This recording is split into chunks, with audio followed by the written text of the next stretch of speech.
विष्णु भगवान की विभूति और जगत की व्यवस्था का वर्णन। श्री पराशर जी बोले, पूर्व काल में महर्षियों ने जब महाराज पितरु को राजपद पर अभिषिक्त किया तो लोक पितामह श्री ब्रह्मा जी ने भी क्रम से राज्यों का बंटवारा किया। ब्रह्मा जी ने नक्षत्र, ग्रह, ब्राह्मण, संपूर्ण वनस्पति और यज्ञ तथा तप आदि के राज्य पर चंद्रमा को नियुक्त किया। इसी प्रकार विश्वा के पुत्र कुबेर जी को राजाओं का, वरुण को जलों का, विष्णु को आदित्यों का और अग्नि को पशुगणों का अधिपति बनाया। दक्ष को प्रजापतियों का, इंद्र को मरुदगणों का तथा प्रहलाद को दैत्य और दानों का अधिपत्य दिया। पितृगण के राजपद पर धर्मराज यम को अभिषेक किया और संपूर्ण गजराज्यों का स्वामित्व ऐरावत को दिया। गरुड़ को पक्षियों का, इंद्र को देवताओं का, उच्छ्रवा को घोड़ों का और विषभ को गायों का अधिपति बनाया। प्रभु ब्रह्मा जी ने समस्त मृगों, वन्य पशुओं का राज्य सिंह को दिया और सर्पों का स्वामी शेषनाग को बनाया। स्थावरों का स्वामी हिमालय को, मुनिजनों का कपिल देव जी को और नख तथा दाढ़ वाले मृगगण का राजा विभाग को बनाया तथा प्लक्ष पाकर को वनस्पतियों का राजा किया। इसी प्रकार ब्रह्मा जी ने और जातियों के प्राधान्य की भी व्यवस्था की। इस प्रकार राज्यों का विभाग करने के अनंतर प्रजापतियों के स्वामी ब्रह्मा जी ने सब और दिक्पालों की स्थापना की। उन्होंने पूर्व दिशा में वैराज प्रजापति के पुत्र राजा सुगन्वा को दिक्पाल पद पर अभिषेक किया तथा दक्षिण दिशा में कदर्प प्रजापति के पुत्र शंख पद की नियुक्ति की। कभी च्युत न होने वाले राजपुत्र महात्मा केतुमान को उन्होंने पश्चिम दिशा में स्थापित किया और पर्जन्य प्रजापतियों के पुत्र अति दुर्विष राजा हिरण्यरोमा को उत्तर दिशा में अभिषेक किया। वे आज तक 7 द्वीप और अनेकों नगरों से युक्त इस संपूर्ण पृथ्वी का अपने अपने विभाग अनुसार धन पूर्वक पालन करते हैं। हे मुनि सप्तम, ये तथा अन्य भी जो संपूर्ण राजा लोग हैं, वे सभी विश्व के पालन में प्रवृत्त परमात्मा श्री विष्णु भगवान के विभूति रूप हैं। हे द्विजोत्तम, जो जो भूताधिपति पहले हो गए हैं और जो जो आगे होंगे, वे सभी सर्वभूत भगवान विष्णु के अंश हैं। जो जो भी देवताओं, दैत्यों, दानवों और मांस भोजों के अधिपति हैं, जो जो पशुओं, पक्षियों, मनुष्यों, सर्प और नागों के अधिनायक हैं, जो जो वृक्षों, पर्वतों और ग्रहों के स्वामी हैं तथा और भी भूत, भविष्य एवं वर्तमान कालीन जितने भूतेश्वर हैं, वे सभी सर्वभूत भगवान विष्णु के अंश से उत्पन्न हुए हैं। हे महाप्रयाग, सृष्टि के पालन कार्य में प्रवृत्त सर्वेश्वर श्री हरि को छोड़कर और किसी में भी पालन करने की शक्ति नहीं है। रजा और सत्व आदि गुणों के आश्रय से वे सनातन प्रभु ही जगत की रचना के समय रचना करते हैं, स्थिति के समय पालन करते हैं और अंत समय में काल रूप से संहार करते हैं। वे जनार्दन 4 विभाग से सृष्टि के और 4 विभाग से ही स्थिति के समय रहते हैं तथा 4 रूप धारण करके ही अंत में प्रलय करते हैं। एक अंश से वे अव्यक्त स्वरूप ब्रह्मा होते हैं, दूसरे अंश से मरीचि आदि प्रजापति होते हैं, उनका तीसरा अंश काल है और चौथा संपूर्ण प्राणी। इस प्रकार वे रजोगुण विशिष्ट होकर 4 प्रकार से सृष्टि के समय स्थित होते हैं। फिर वे पुरुषोत्तम सब गुण का आश्रय लेकर जगत की स्थिति करते हैं। उस समय वे एक अंश से विष्णु होकर पालन करते हैं, दूसरे अंश से मनु आदि होते हैं तथा तीसरे अंश से काल और चौथे से सर्वभूतों में स्थित होते हैं तथा अंत काल में वे अजन्मा भगवान तमोगुण की वृत्ति का आश्रय ले एक अंश से रुद्र रूप, दूसरे भाग से अग्नि और अनंत का आदि रूप, तीसरे से काल रूप और चौथे से संपूर्ण भूत रूप हो जाते हैं। हे ब्राह्मण, विनाश करने के उन महात्मा की ये 4 प्रकार की सर्वकालिक विभाग कल्पना कही जाती है। ब्रह्मा, दक्ष आदि प्रजापतिगण काल और समस्त प्राणी श्री हरि की विभूतियां जगत की सृष्टि की कारण है। हे द्विज, विष्णु, मनु आदि काल और समस्त भूतगण ये जगत की स्थिति के कारण रूप भगवान विष्णु की विभूतियां हैं तथा रुद्र, काल, अंक आदि तथा सकल जीव श्री जनार्दन की ये चार विभूतियां प्रलय की कारण रूप हैं। हे द्विज, जगत के आदि और मध्य में तथा प्रलय पर्यंत भी ब्रह्मा, मरीचि आदि तथा भिन्न भिन्न जीवों से ही सृष्टि हुआ करती है। सृष्टि के आरंभ में पहले ब्रह्मा जी रचना करते हैं, फिर मरीचि आदि प्रजापतिगण और तदंतर समस्त जीव क्षण क्षण में संतान उत्पन्न करते रहते हैं। हे द्विज, काल के बिना ब्रह्मा, प्रजापति एवं अन्य समस्त प्राणी भी सृष्टि रचना नहीं कर सकते। अतः भगवान काल रूप विष्णु ही सर्वदा सृष्टि के कारण है। हे मित्र, इसी प्रकार के जगत की स्थिति और प्रलय में भी उन देव देव के चार चार विभाग बताए जाते हैं। हे द्विज, जिस किसी जीव द्वारा जो कुछ भी रचना की जाती है, उस उत्पन्न हुए जीव की उत्पत्ति में सर्वथा श्री हरि का शरीर ही कारण है। हे मित्र, इसी प्रकार जो कोई स्थावर जंगम भूतों में से किसी को नष्ट करता है, वह नाश करने वाला भी श्री जनार्दन का अंधकारक रुद्र रूप ही है। इस प्रकार वे जनार्दन देव ही समस्त संसार के रचयिता, पालन करता और सहारक हैं तथा वे ही स्वयं जगत रूप भी हैं। जगत की उत्पत्ति, स्थिति और अंत के समय वे इसी प्रकार तीनों गुणों की प्रेरणा से प्रवृत्त होते हैं। तथापि उनका परम पद महान निर्गुण है।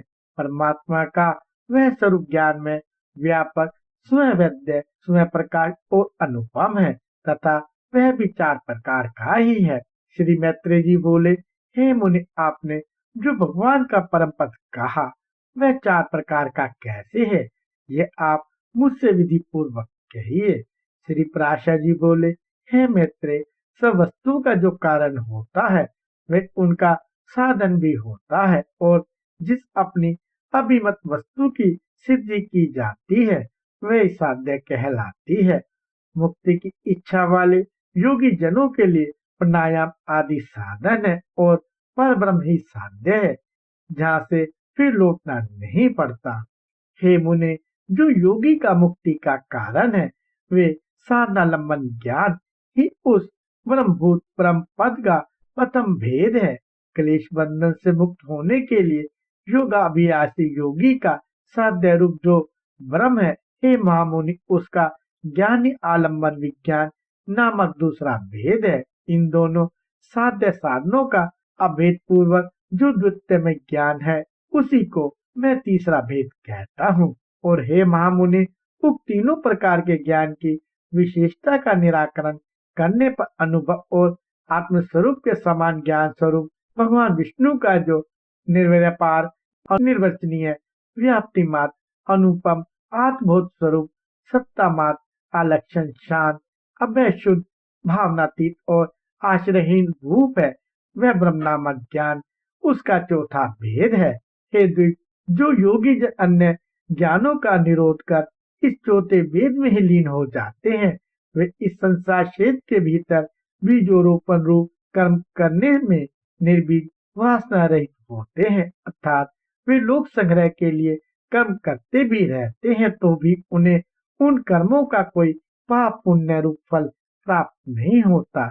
इस प्रकार वे निर्मल, नित्य व्यापक, अक्षय और समस्त हे गुणों से रहित विष्णु नामक परम पद है। पुण्य पाप का क्षय और क्लेशों की निवृत्ति होने पर जो अत्यंत निर्मल हो जाता है, वह योगी उस परम ब्रह्म का आश्रय लेता है, जहाँ से वह फिर नहीं लौटता। उस ब्रह्म के मूर्त और अमूर्त दो रूप हैं, जो क्षर और अक्षर रूप से समस्त प्राणियों में स्थित है। अक्षर ही वह ब्रह्म है और क्षर संपूर्ण जगत है। जिस प्रकार एक देशीय अग्नि का प्रकाश सर्वत्र फैला रहता है, उसी प्रकार यह संपूर्ण जगत पर ब्रह्म की ही शक्ति है। हे मैत्रेय, अग्नि की निकटता और दूरता के भेद से जिस प्रकार उसके प्रकाश में भी अधिकता और न्यूनता का भेद रहता है, उसी प्रकार ब्रह्मा की शक्ति में भी तारतम्य है। हे ब्राह्मण, ब्रह्मा, विष्णु और शिव ब्रह्म की प्रधान शक्तियां हैं।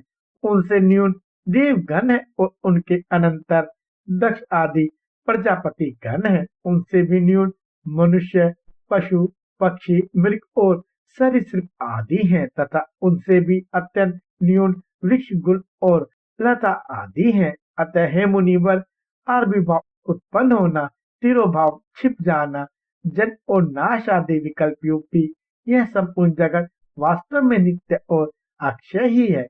सर्वशक्ति में विष्णु ही ब्रह्म के पद स्वरूप और मूर्ति रूप है, जिनका योगी जन योग आरंभ के पूर्व चिंतन करते हैं। हे मुने, जिनमें मन को सम्यक प्रकार से निरंतर एकाग्र करने वालों को आलम्बन युक्त सभी संप्रज्ञात महायोग की प्राप्ति होती है। हे महाभाग, हे सद्ब्रह्म, श्री विष्णु भगवान समस्त पराशक्तियों में प्रधान वो ब्रह्म के अत्यंत निकटवर्ती मूर्त ब्रह्म स्वरूप है।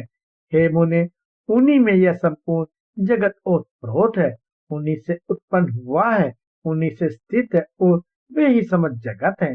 शराशर में कारण रूप ईश्वर विष्णु ही इस पुरुष प्रकृति में संपूर्ण जगत को अपने आभूषण और आयुध रूप से धारण करते हैं। श्री मैत्रेय जी बोले, भगवान विष्णु इस संसार को भूषण और आयुध रूप से किस प्रकार धारण करते हैं, ये आप मुझसे कहिए।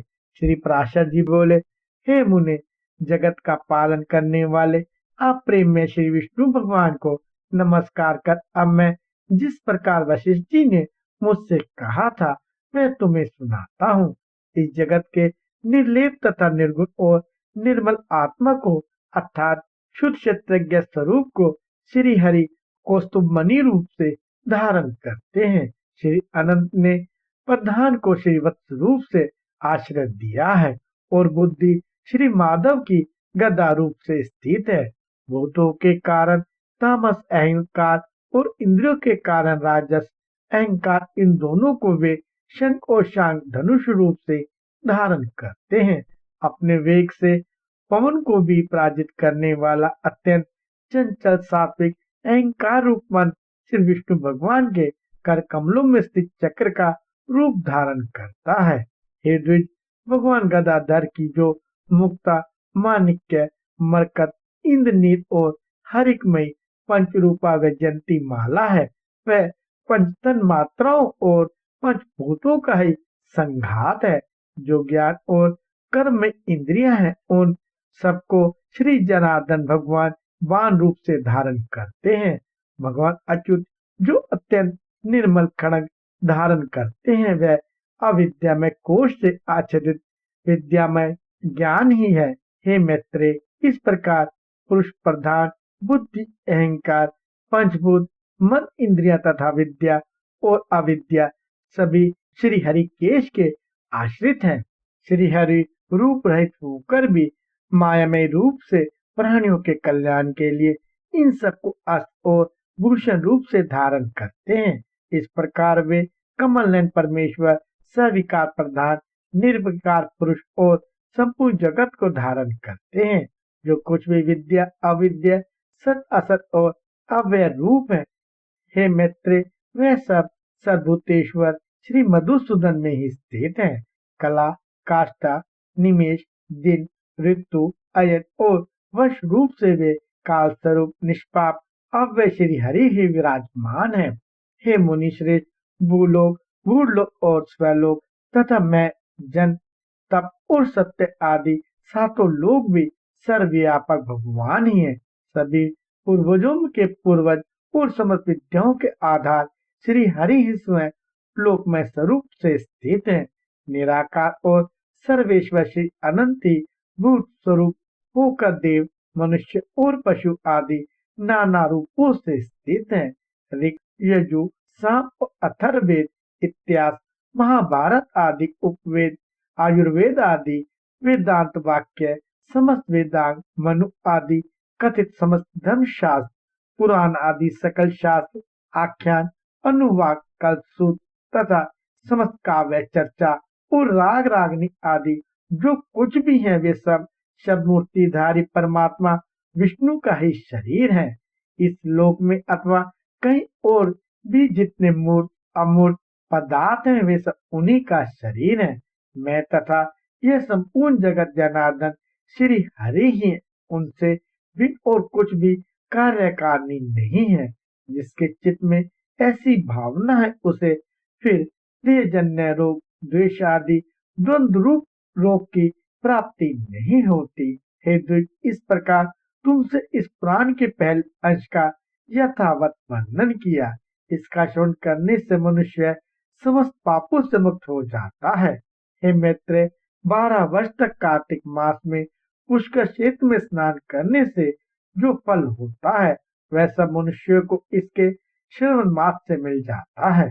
हे मुने, देव ऋषि गंधर्व पितृ और यश आदि की उत्पत्ति का श्रवण करने वाले पुरुष को वे देवादि वरदायक हो जाते हैं।